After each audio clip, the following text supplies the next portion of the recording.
Hi friends, welcome to SPR media work. Nellore నగర assembly నియోజకవర్గం నెల్లూరు జిల్లా నెల్లూరు లోక్సభ నియోజకవర్గంలోని 7 అసెంబ్లీ సెగ్మెంట్లలో ఒకటి. ఈ నియోజకవర్గం 2008లో ఏర్పడింది. 2019 నాటికి ఈ నియోజకవర్గంలో మొత్తం 2,08,469 మంది ఓటర్లు ఉన్నారు. గత ఎన్నికలలో వైసీపీ అభ్యర్థిగా పోటీ చేసి గెలిచిన అనిల్ కుమార్ పోలుబోయిన ప్రస్తుతం ఈ నియోజకవర్గం యొక్క సిట్టింగ్ ఎమ్మెల్యే. నెల్లూరు నగర అసెంబ్లీ నియోజకవర్గం విషయానికి వస్తే ఇక్కడి పాలిటిక్స్ ఎంత హీట్ పుట్టిస్తాయో అంతే ఇంట్రెస్టింగ్ గాను ఉంటాయి.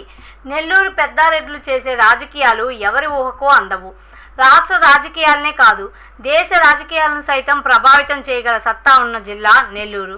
అలాంటి నెల్లూరు సిటీ సెగ్మెంట్లో రాజకీయ వేడి ఇంకాస్త ఎక్కువే ఉంటుంది. ఈసారి ఎన్నికలలో వైసీపీ టీడీపీ మధ్య పెద్ద యుద్ధమే జరగబోతోంది.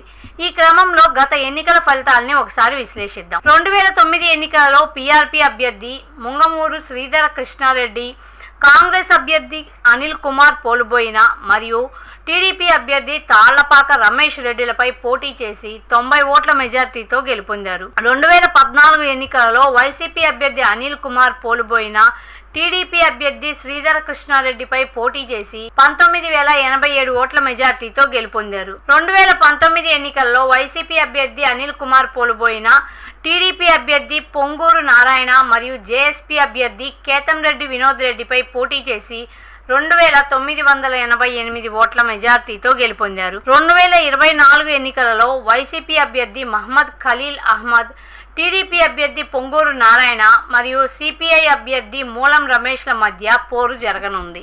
ప్రజాస్వామ్యం వర్ధిల్లాలన్నా, మన జీవితాలు తలరాతలు మారాలన్నా అది కేవలం ఒక్క ఓటుతోనే సాధ్యం. మనం వేసే ఓటు మన భవిష్యత్తును, రాబోయే తరాల మనుగడను నిర్ణయిస్తుంది. అంతేకాదు, మన ఓటుతోనే నవ సమాజం నిర్మితమవుతుంది, ఇంకా దేశ దిశ దశను మారుస్తుంది. ఓటు అనే 2 అక్షరాల పదం దేశ చరిత్రనే మార్చేస్తుంది. కేంద్ర ప్రభుత్వం జనవరి 25ను జాతీయ ఓటర్ల దినోత్సవంగా ప్రకటించింది. కుల, మత, ప్రాంత, లింగ, జాతి, భాష అనే భేదం లేకుండా దేశంలో నివసించే 18 సంవత్సరాలు నిండిన పౌరులు అందరికీ భారత రాజ్యాంగం ఆర్టికల్ 326 ద్వారా ఓటు హక్కును కల్పిస్తుంది. ప్రజాస్వామ్యాన్ని గౌరవించాల్సిన బాధ్యత ప్రతి పౌరుడిపై ఉంది. ప్రజాస్వామ్యానికి ఓటే పునాది. దేశ రాష్ట్ర భవిష్యత్తును నిర్ణయించేది ఈ ఓటే. అలాంటి ఈ ఓటును డబ్బుకు, మద్యానికి అమ్ముకోకుండా భారత ప్రజాస్వామ్య పరిరక్షణ కోసం ప్రతి ఒక్కరూ తప్పనిసరిగా తమ ఓటు హక్కు వినియోగించుకోవాలి.